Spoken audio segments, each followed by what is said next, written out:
All right. Well, welcome everyone to the second edition of the Confidence Talks. And give me applause for that. Yes. We thank you, all the familiar faces who are already here. Thank you guys for supporting us. And welcome to the new members of the Confidence Talks. For those who doesn't know what it is, it's a community event where we want everyone to learn about self-development. We want you guys to grow in your career, in your relationship, in all aspects of your life. And now, I would like to introduce you the founder of the Confidence Talks, the person who makes sure that each of you is having the dose of confidence today and you will not leave without it. The confidence coach, my daily inspiration, a fabulous, energetic, amazing woman, Andreea Zoia! Thank you. Thank you. And I couldn't do this event without your help, Anastasia. Well, good evening and welcome. And thank you for coming here on a Thursday evening, at the end of the week, before the weekend, where you're supposed to go home and sleep and rest and put your feet up and open Netflix. Netflix is terrible for you. I'm so happy you came here for your dose of confidence and inspiration. This is my big promise to everyone who is attending Confidence Talks. So, where do we start? I'm happy to see familiar faces. I feel like home. I feel like in my own majalis. Only that it's not just my majalis. Is Serve Corp, who is hosting us all. They are co-working spaces and service offices globally. They have 55 offices across the world like this. And I want you to thank me for opening their home to all of us. Thank you. Thank you, Serve Corp. They are committed to support entrepreneurs, young people who want to thrive, who want a safe space like this to come together and co-create magic, confidence, collaborations, innovation, everything that we want. So you must be wondering, you must be asking yourselves, confidence talks? Okay, I mean, everyone can do with a little bit more confidence. I know I'm searching for it more and more and more. I've been on a very, very interesting journey, like all of you. And since I have been working for more than 4 years as a public speaking coach, I've realized that more than teaching people how to speak in public, how to stop shaking and helping them to stop their knees from shaking when speaking in public, I realized that more than imparting skills, I was actually adding a brick and one more brick and one more brick to their wall of confidence. And then I said, since we are living in the era of personal branding and we have to make sure that people know what's our brand promise, my brand promise is that if anyone wants to work with me to improve their speaking skills, ultimately they would have built their confidence. So then I said, okay, we have to keep on talking about this. We have to open the floor. I have to introduce people, to my clients, to my future clients, to people who are following me on Instagram, the people who have built me here behind me, from my parents, from my family, the stories that have impacted me, plus the experts, the coaches, or the friends who were telling me, what do you mean you're afraid to make that call? Yeah, because this person is like really famous and I'm just punching out. I make the call. Make the call, I said. So we all have those accountability partners, those people who are like, go do it. And after that, we jump outside that comfort zone and we realize that life expands a bit more. And when we do it once and twice and 3 times, what happens after that? The brain learns that it is possible. So those people are the angels, the guides that hold our hand and help us go from milestone to milestone, help us build our destiny. And to me, confidence is the fuel of life, confidence and love. But I know more about confidence, my guest knows more about love. If we mix the discussions together, you will be receiving a wave of confidence, of love. That's the disclaimer for tonight. As you can tell, I have no problem speaking in public. Hence, I have called myself a confidence coach and public speaking coach officially. I can do this for hours and hours. Yet, for tonight, for the second edition of Confidence Talks, it is my incredible pleasure, my honor to finally have here someone who I was dreaming and wanting to have here to have a discussion, because first we were friends, and we will tell you the story how we became friends and where we've met in what circumstances where confidence was not even near me, and what impact and effect she had on my life and on my relationships.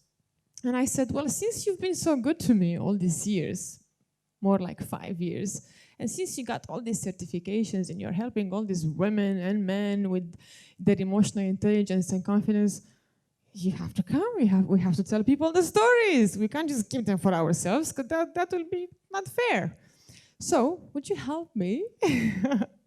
Welcome next to us, Priska Tifain! Thank you. Welcome to Confidence Thank you Talks. for having me. Priska calls herself a love alchemist because she transforms whoever is ready to be transformed. And why in the world have you become a love alchemist? That's a really interesting question. Because I feel like, people will naturally tell me that every time they're around me, it's like they have a dose of love. Everything they can think of is love. It's like love is engraved inside the head. And that I have this thing where I kind of open their mind to love, or their heart to love, I should say. So every time you're around me, this is my promise to you, you will go back becoming more and more love, seeing yourself as love, and see in any situation, love. True. And you'll be talking about that. True. So contagious. Confirm. What is your record of speaking on the phone with your best friend? 30 minutes, 1 hour? What is your record? Think of a number. Give me a number. 60 minutes, 90 minutes? 3 hours. You have 4 hours? You have 4 hours? We lost. Because we talked once for like 2.5 hours, 3 hours. I was trying, like, dozing, falling asleep, and Priska was talking and talking, building me up. This is the moment where I want to tell you that I was breaking up with a guy maybe 4 or 5 years ago, and we've met in a class. And I came out from the class. She came to me. She said, "Wow, what are you sad about?" This guy doesn't work out. So? Come on, wake up. She just, he kind of shook me. And then she invited me in her house for a tea, and it's been 5 years since whenever I attempt to not think high of or to not feel confident, because of course we navigate through life. Hello, we need our people, we need help, support, all of us. So I want you to maybe share with them. A second, the microphone. How do you think I've transitioned from 5 years ago to now? Because I want them to know that no one wakes up confident. Not only Beyonce can be like, I woke up like this. No one wakes up wealthy, confident, splendid. How do you think from being like heartbroken, not loving myself, how do you think you've helped me? It's like day and night, the transition. It's even, I don't know how to explain it. Like, I heard it all. I was like, when I first met her, I went to her. We had a dance class together, and I went to her after the class. And I'm like, what's wrong with you? You look awful. Put yourself back together. Yeah, I broke up. I'm like, yes, okay, fine, but put yourself back together. And then he went to, yeah, you were not confident at all. You were the least confident person that I've met. So to be where you are today, oh my God, you did well, and it gives hope to everyone to say that with practice, everything is possible, really. So, well done. What is the heart of confidence, and how is self-esteem important in everything that we do? Why is it important? It's important. I mean, should we define what self-esteem is first? Yeah, go ahead. I mean, for me, self-esteem is about self-love. How much you love yourself, you value yourself, and how much you feel worthy, really. Yes, worthiness. It happens to many people when they win the lottery, that they lose the money after a year or two, or they receive love from a partner and it feels like too much. Do we have like a cap? Like, do we define that I'm worthy of love only 20%, and then when life is trying to give you more, you're like, no, this is too much, and we deny it? I mean, you're worthy of what you are, really. So it's a projection. You receive what you are already. So it's about having an awareness first about where what you stand for. You know, how high do you think of yourself? So all this awareness about self will kind of give you an idea of how you projecting that out and then receive it back, if it makes sense. And who decides our self-worth? Who decide that? That's a nice ringtone. La la la la la la la.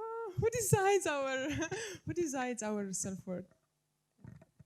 No one decides your self-worth because it's an internal thing. It's personal, it's an inner thing. But mentally, sometimes we feel like, no, there is no way I can ever... I mean, for me, I didn't know when I was helping my parents in the village to have orchards and vineyards. I didn't know I'm going to be in Emirates Towers with 50 fabulous people and a love coach and record videos live in Dubai and be a confidence coach. That would have been overwhelming for me when I was 14 or 15. So basically, your beliefs will decide of how much you feel worthy, or the self-esteem that you have of yourself. So let's say if in your childhood you have parents who were not acknowledging you, not listening to you, or calling you fat or ugly, because we do have parents, so that not only the parents can be the teacher or the friend or the brothers and sister at school, all this can have an effect on your self-esteem and how your self-image, how you see yourself, and the image that you have of your own self. On the other hand, if you have some parents who are like listening to you, acknowledging you, giving you support and love, or allowing you to take your own decisions, yes, and making you feel accountable, then you are more likely to build this strong self-esteem and to highly, to feel worthy or to feel like you matter. What was the transition in your life from your self-esteem in the childhood, in the adolescence, and now in your adult life as an amazing wife, absolutely phenomenal mother? I'm in her house, the way she dances with her kids. She has a 17-year-old who is going to university soon. She has two baby boys who speak about love and coaching like they were born to come here and give you messages. And her house is just a big party. How did you transition with your self-esteem from your childhood, adult, teenage years, and adult life? I did the inner work.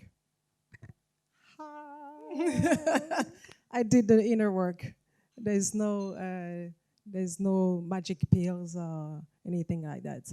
So at some point of your life, you need to go back and go deep within to bring everything that is no longer serving you out. Yeah, but by doing this, you have to be very honest with yourself. So it's a journey, really, and the journey is still on. And it's by going deep within and see the beliefs that is serving me and those one that's no longer serving me, and to think of myself as I do matter, and my contribution here on this beautiful planet, matters.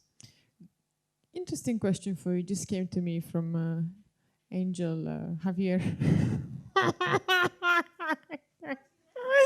Is it Angel who? Gabriel? No, Javier. Okay. Why are women having a lower self-esteem in general more than men in relationships? Why are women feeling less than, less worthy, and and feeling more shame? Who said When we, that? it's Angel Javier. Who said that? Is it even true? It's my impression Okay, your impression said that. that in general, women have a lower self-esteem in relationship than men. So when they are in an intimate relationship, women feel less than. You don't agree with me? I don't know. Don't agree with me? In a relationship, women have lower self-esteem. Yeah, because the than men. woman is waiting for the guy to send the message and he's not. The woman is waiting and the man is like, I'm busy. And then the way she's being treated is affecting her confidence. Okay. Why is that women feel that and men don't? Why is that? Is Who affecting? said that men don't? It's like they don't show it, maybe. But there's nothing that proves that they are not. You know, it's because you can fake it. You can fake self-esteem at the end of the day. It can be, of course. Like here, you can see people being like so self-assured and powerful, especially at work. And in the private life, for example, is totally different. So it's how society see the whole thing and what is being perceived. I know you've been working with a lot of executives as well. So how is the way you are feeling with yourself at home, with your family, mixed with your self-esteem at work? I mean, I think it's different. You can have some people who have high self-esteem at work and very low self-esteem when in relationship, or vice versa. You can have someone who has high self-esteem, who has the control, in the house, in the love matters, in their relationship, but yet are not worthy of having that promotion, or are not able to feel deserving of, like doing their own business, for example. So it depends, again, on if you have a parent, for example, who has been telling you that you have to become someone, you have to do something, you have to work hard, you have to be like a doctor, you have to be a CEO, and etc. It sticks with the head of the kids, and then automatically that person will focus more, build more self-esteem on that area, on their life, but not so much in the other area. So it depends. You can have like high self-esteem on some area in your life, and not so much in the other area. And that's one myth I always debunk whenever I get the chance, that confidence, self-esteem is area specific. Most people, when they come and they say, I can't speak in public, I can't moderate, I will forget, I can't articulate things when I see people, I'm not confident. So they say, because I can't do that, it means I'm not confident. They just cancel their own confidence. And in fact, we have 4 areas where we have to focus when it comes to our confidence. We have our spiritual life, our health, our career, and our love. So we can be, because of our upbringing, we maybe have mastered how to be loving in our love life and with our family and our spouse. Maybe we are good with our spirituality, we do our meditation, but maybe we are not so good at in business. And so I think one of the key messages for all of you watching, also online, by the way, we haven't greeted the people on Instagram and Facebook. Thank you for joining us. One key takeaway will be that maybe confidence is made of 4 corners, and you want to give yourself permission, you want to accept, which is your favorite word, to accept that, okay, maybe I'm not the best businesswoman out there, maybe I'm not the best negotiator. Make peace, which is another concept I've learned from you. Make peace with whatever you're not good at.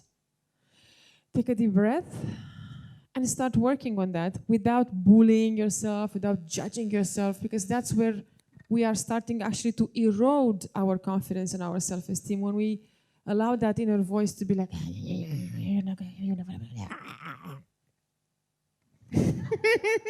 that's how it sounds. It bullies you. It makes you like this, like this. And of course, you can't feel fabulous and confident and feminine or strong and masculine because your voice is right? Yes, yes.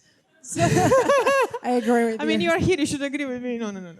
So it has a lot to do when it comes to self-esteem as well. The fact that it's what talk are you accepting? The way you speak to yourself is very important. People with confidence will most likely have a positive talk, inner talk, than those one with low self-esteem will have a negative talk to themselves. I can't do that. I'm not lovable. I'm not good enough. And I'm not pretty. I don't deserve love, and etc. All these talk are the one that we must observe, constantly. So another way to boost your self-esteem is to make sure that the thought that you have on yourself are empowering as opposed to limiting, you. So How do we catch? If you don't have a coach, how do we catch the limiting belief? So you need to observe. You need to journaling your thoughts. That could be another to start. So you need to be an observer. You become basically an observer and saying that's okay. From today, every thought that I have about myself, I will make sure that I monitor them and I see how much they're serving me in a way. So, yeah. And you can take a workout of that every 30 minutes. And how is helping someone who is working with a coach have this journal? If you have the journal and if you have a coach that you meet maybe weekly or twice a month, how is that helpful? It is helpful because we can go through, the thoughts, most likely coming from a belief, and see how we can shift that, better understand them, clear them, and replace them with a positive one, with something more, empowering. And most, one thing that we can do as well is every time we catch ourselves having those limiting talk, to ourselves, those negative thoughts, we can rephrase them or reframe them in a way. So if you say that I'm not good enough, you can say, okay, so you catch yourself having these thoughts, then you replace it by something positive. This helps a lot. I want you to use this.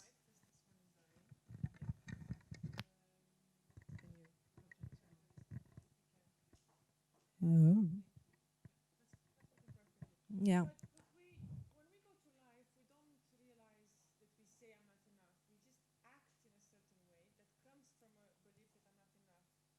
Yeah. The best thing would be if you can share with us a story, a case study of a woman that you've been working with or a man. If you can just obviously share how you've shifted certain beliefs. Because a case study, a story would help best. Have I coached someone here? Oh, you. Okay, me. We talked about that. Yeah. Okay. Yes. Okay. You tell me how it helps you to identify what type of talk do you have? Do you have the mind reader? I didn't plan to tell you. So first of all, I went and I complained. And after the complaint, she said, okay, these are the beliefs. And I said, yeah, these are the beliefs. And then she made me do, not a vision board, because we know it's easy to make a vision board. Oh, I want a boat, and I want a guy with muscles, and I want to never work, and I want to retire when I'm 35. Some ideas that we all have the right to dream about. I want to have the longest hair, and I want to have 3 babies, no stretch marks. Vision board. Huh? She's like, no, we're going to make a vision board with all the stuff that you don't like about yourself. Huh? I was like, we need a big board to start with. And she said, we have to make peace. You feel jealous? Okay, you feel jealous. Write it there. You're jealous. It's a human feeling. You're having a human experience. Welcome to life. You are jealous. You don't feel enough. You don't feel enough. You're bugged when the guy doesn't do this and this. Write it down. Let's look at it. I'm telling you guys, I went through many, many, many, many coaches. Because, of course, I feel that every coach is giving us a color that we take and we use our brush to paint our masterpiece. Sometimes some coaches give you more colors, more material to work with. Some they give you just a color or an idea. Every single person, every single coach will add to you what you are creating, because you are creating a masterpiece. Let me give you breaking news. You are working on the masterpiece that is you. So take it super seriously, because you are the artist of your life. And after I've done the board, I felt a sense of peace and happiness that I have never felt. Because I literally accepted all the things all the reasons for which I was having the negative thoughts. And when someone would point finger and say, you're doing this, I would be like, yeah, I know, because it's on my board. Because Priska made me put it on the board, so you're telling me nothing new about me. So now we are still working on a few things on love. Love. Apparently it's work in progress. I'm like, love, where are you? You're late. And what's your answer? Why is love taking so long, Priska? For me and for how many single people in the room? 55.3% of the room. Why is love taking so long, Priska? What is love? Come on, tell us. What do we do about this love? When it's not coming, it's a problem. When it's coming, it's a problem. Is love a problem? No, you are the problem. Love can never be a problem. Love is not a problem. You are the problem. So why is love taking time, you said? Yeah. Oh. Because you failed to realize that you are love. That's why. Because I failed to realize that you are already what you are searching for, that you are love. It's a matter of you realizing that. Because once you do, there's nothing else that you will be looking for. And for those of us, not me, God forbid. For all of us seeking love outside, like, why do we do it? Not me, some people. Because you failed to realize that you are love. That's why you are seeking from the outside. Because you want someone to love the part of yourself that you don't love. Yes. Some people might say yes. You want, and to do that. But first, you must love the part of yourself that you are rejecting for someone to love them. Can we do this like in an hour quickly? You can do it, but again, you need to, it all comes down to a realization that, that you are love. And there's nothing that you should expect from anyone else. So you are experiencing love with someone, not getting love with someone, from someone. Okay. Please repeat. You want to experience? You want to experience the feeling of love with someone. The feeling of love with someone. Yes. You want to experience I give you love. You want to, give and receive love. So that dance is what you want to experience. But you're not waiting for someone to love you, really, truly. Because what happened is a lot of people searching for their soulmate, and I want to love this person. I'm waiting for my soulmate. I'm waiting for my divine partner. I'm waiting for my Prince Charming. Yeah, there's so many names for that. I'm amazed, every time I hear, that. But in fact, what you're looking for, it's you're looking for the divine love. You're looking to realize that you are coming from a bigger source of love, really. Let's take it like that. So it's like, let's say the source, the creator is like the sun, and you are a sun ray. Yeah. And the sun, will shine on planet Earth. So all you can see is planet Earth, so you're here. Right. And but you're not realizing that you are connected to that source. So with a lot of awareness of yourself and of your three body and who you are, you will look up and say, oh, holy shit, I'm from that powerful things. And then you realize that you are that. And then you start feeling all the love, going through you. So you start breathing, speaking, and becoming that love. Yes. So that's what you're really searching for. You're not searching for, but since, of course, we in that human body, we're looking to have that with someone else. But first of all, we're looking to realize what we are, which is that. And once you do that, you realize that there's nothing you're looking for really when it comes in the matter of love. Because no one can give you that type of love. It does not exist, first of all. And once you do that and you're having fun in that power ball of love, then which is good. You're searching. This time now, you want to go and experience this love with someone. Okay. Love coach and love alchemist. Watch out for this. 55.3% of the room is seeking love, waiting to realize they are love. I've meant to say and experience love. I thought we were talking about self-esteem. Yes. But self-esteem is self-love. Okay, carry on. What happens with the married people who have been married for 5 years, 10 years, 12 years, and they don't have this sun rays coming from the sun realization, flow, love. The love is kind of like, okay, nice to see you in the house. You're supposed to be my husband and my wife. How do they go back to feeling all the amazing stuff that you just said? How can they reignite? How can they put more gas on their fire? It's again, like I said, it's not about you and another person. Mm. That person, either you're married or not, is a tool for you to know yourself, really. He's So serving you to know yourself. Yes, it's a tool. So people take it like very personal and very, very, the thing is you and me. So I call it a saturation of love. It's like saturation of love. Yes. Okay. That love is not flowing anymore. It's between you and me. You must love me. You must give me this. You must do this. When Entitlement. They have a sense of entitlement. Yes, when in fact, it's nothing to do with the other person. It's all have to do with yourself. So if it's not working and it's something, it's not going well, it's because you're lacking to realize that you are that already. So you go back to do the inner work.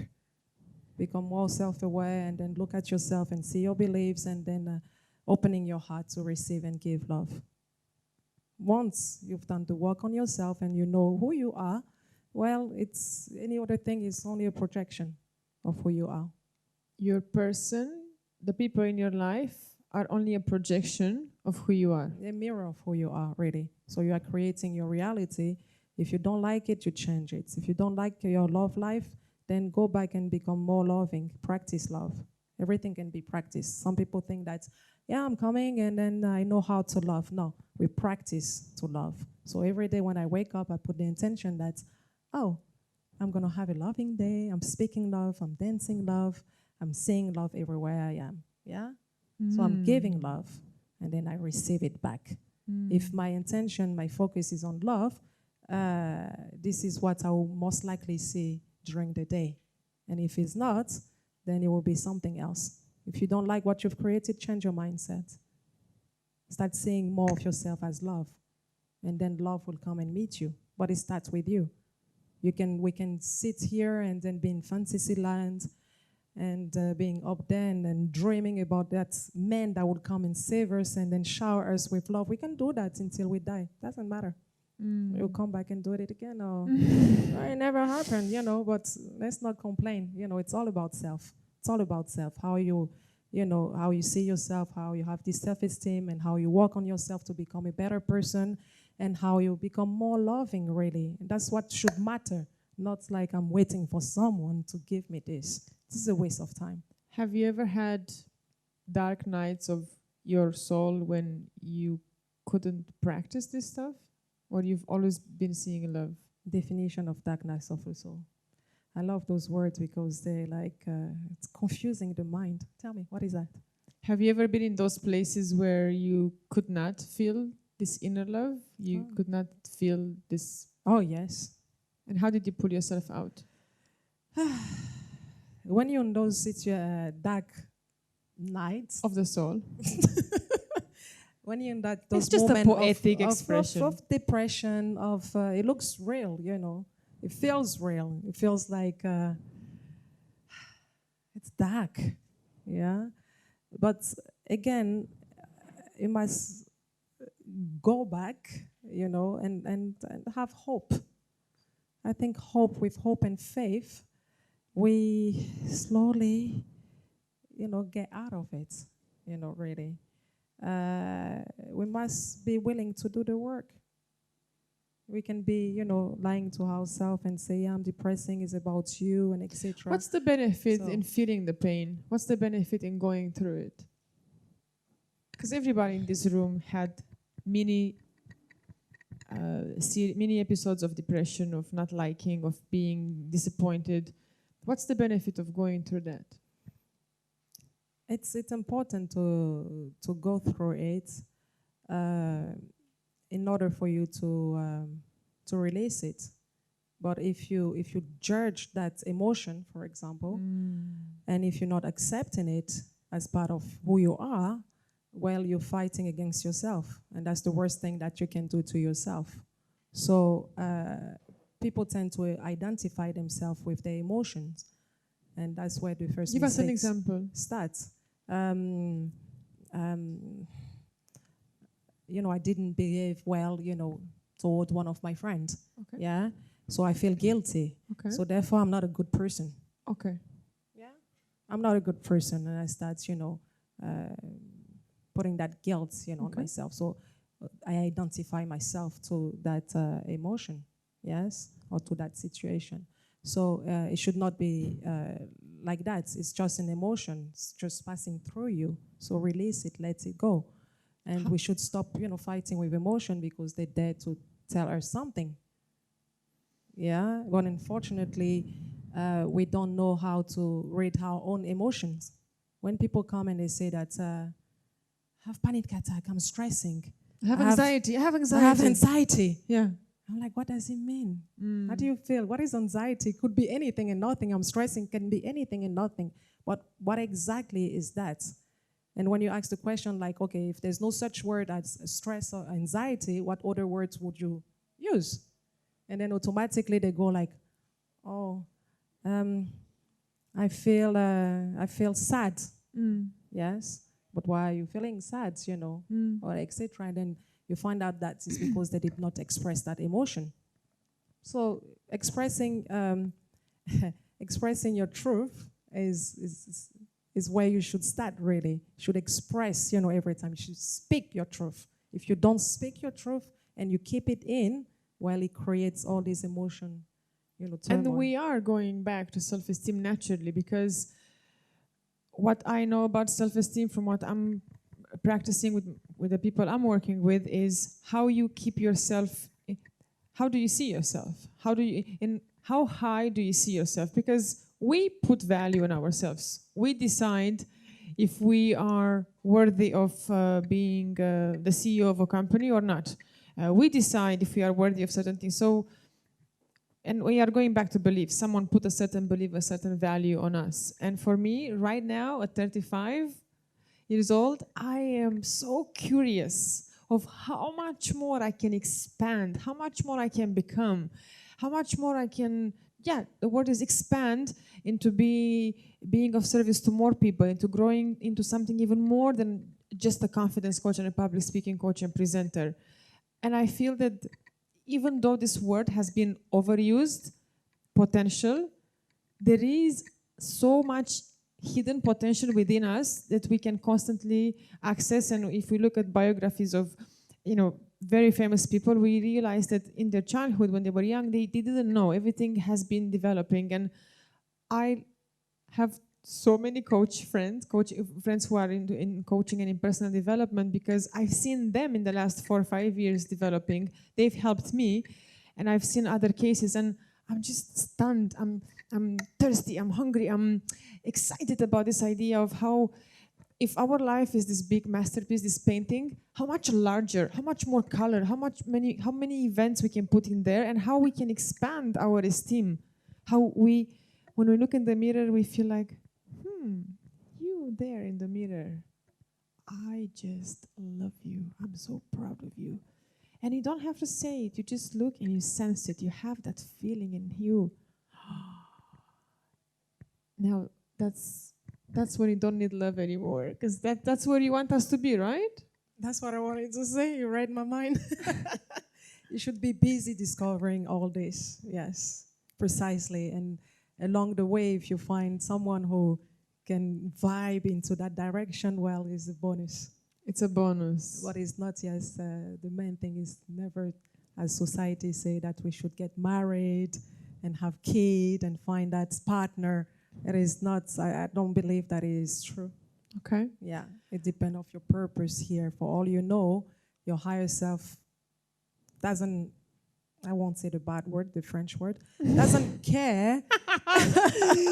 It doesn't Your higher care. self doesn't care about, having a family or looking for that, love things. All yourself, have self is caring about is the purpose for which, I had another question from Angel Xavier. I'm on frequency 97.3, receiving questions. And of course, we will take plenty of questions from you very, very soon. When we are jealous as women and we don't feel enough, how do we start to heal that? When we feel jealous, if our man has gone with another woman, if we feel jealous that a colleague got the job and not us, how do we heal jealousy and go back to feeling loving and respecting ourselves? you must do the inner work. That's it? Priska, they came to listen to you. How? Tell us a bit more, please. How do you, so your question is, how do you stop feeling jealous and wanting whatever your friends want? How do you shift from jealousy and from seeing someone succeeding, or maybe your man has gone with another woman, has chosen another woman over you, so of course she must be better than you, so you feel now on a lower frequency. How do we shift from there into, yeah, well, I am so wonderful, I'm so happy he left because I'm gonna, like, ideally we know, but how do we shift the feeling? It's to be honest with yourself. Ah. You need to assess yourself, see where you are, who you are. If you are conscious that you are a jealous person, then you need to accept that, yes, I'm jealous. Yes, I do envy my friend. Yes, say yes to every emotion. Okay.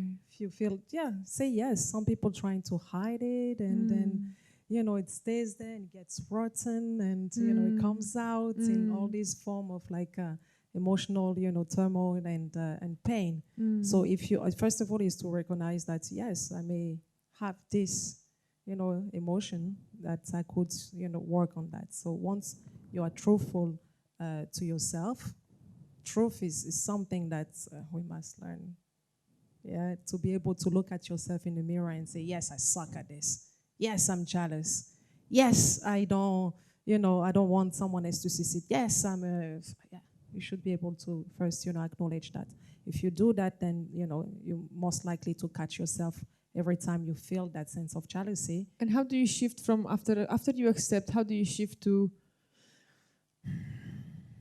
feeling that you are enough, and you go back into feeling you can go back loving? and dig better to deeper to see where is that when was that feeling first created, what causes that, and also once you have that, you just catch yourself in the process whenever you have the thoughts.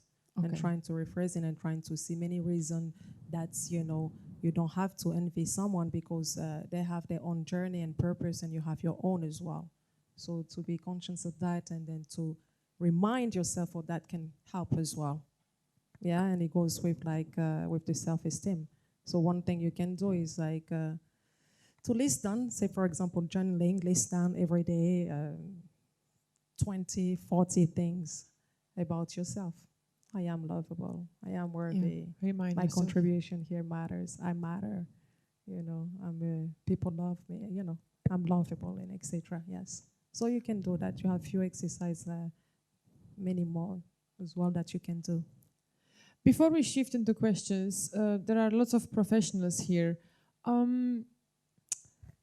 when it comes to self-esteem at work, um, statistically, women hesitate to ask for promotions, hesitate to ask for um, more, because they feel, oh, I have to study more, I have to take this other course, and they feel somehow intimidated by other women or by men.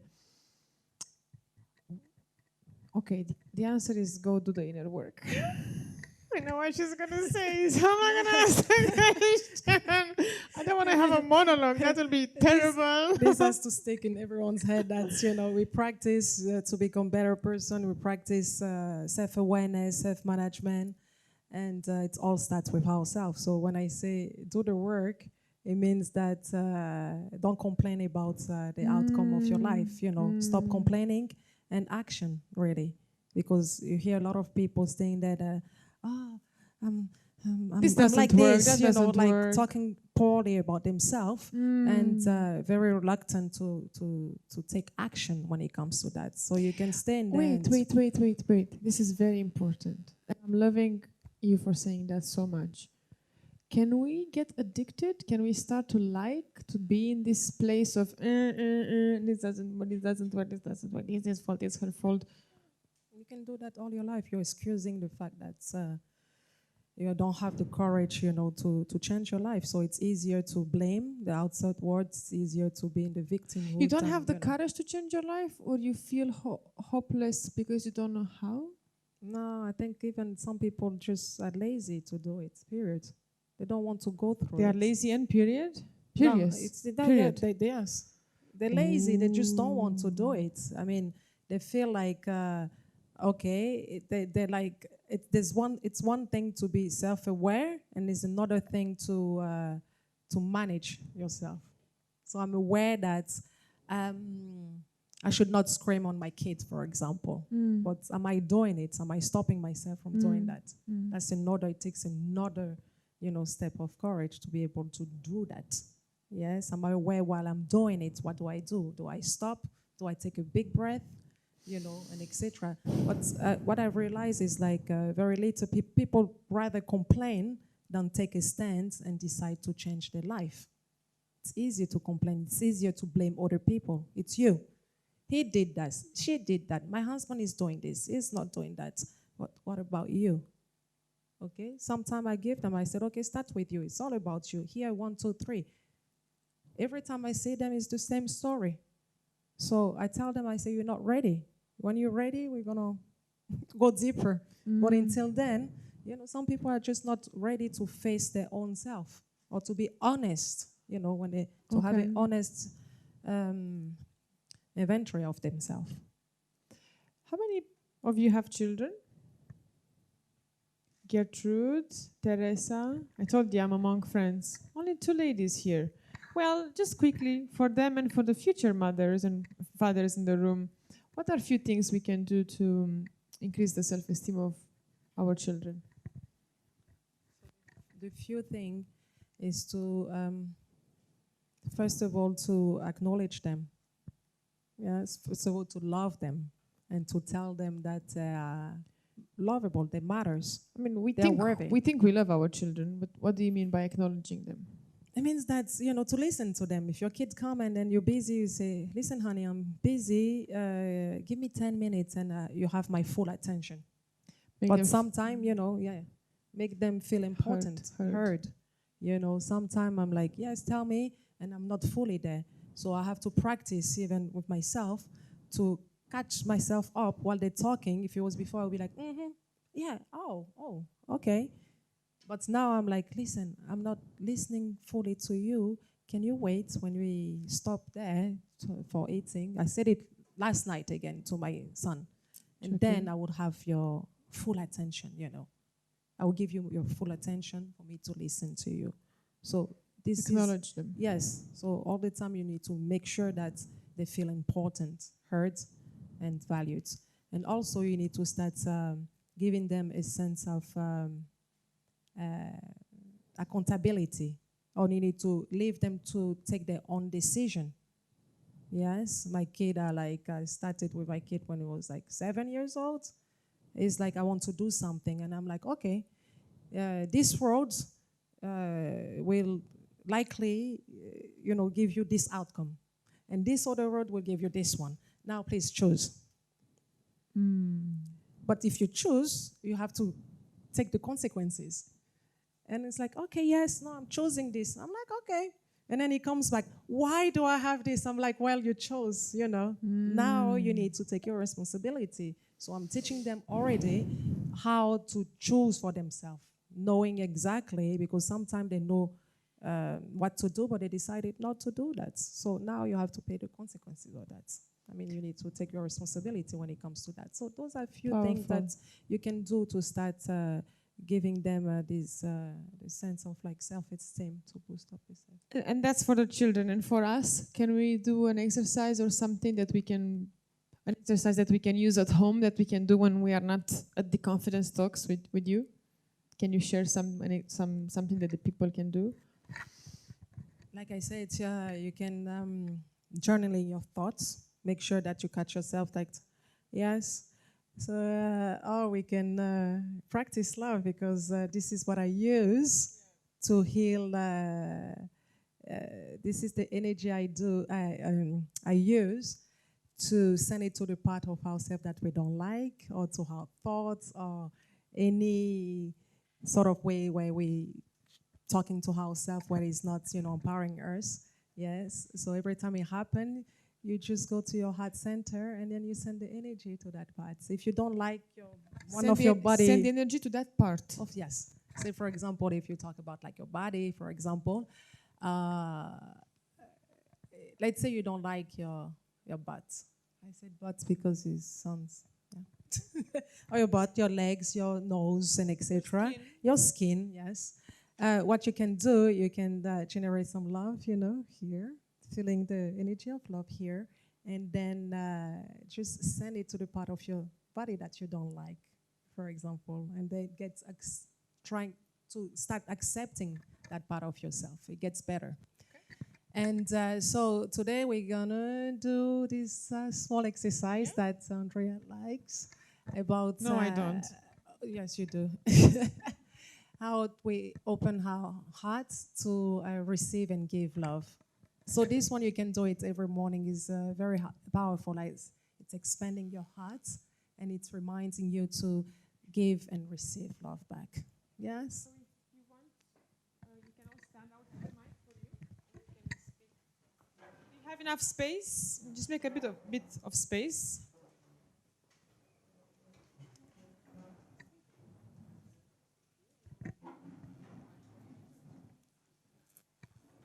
Yeah? So this exercise was taught to me by one of my friends, and it helped greatly to open and expand the heart. So basically,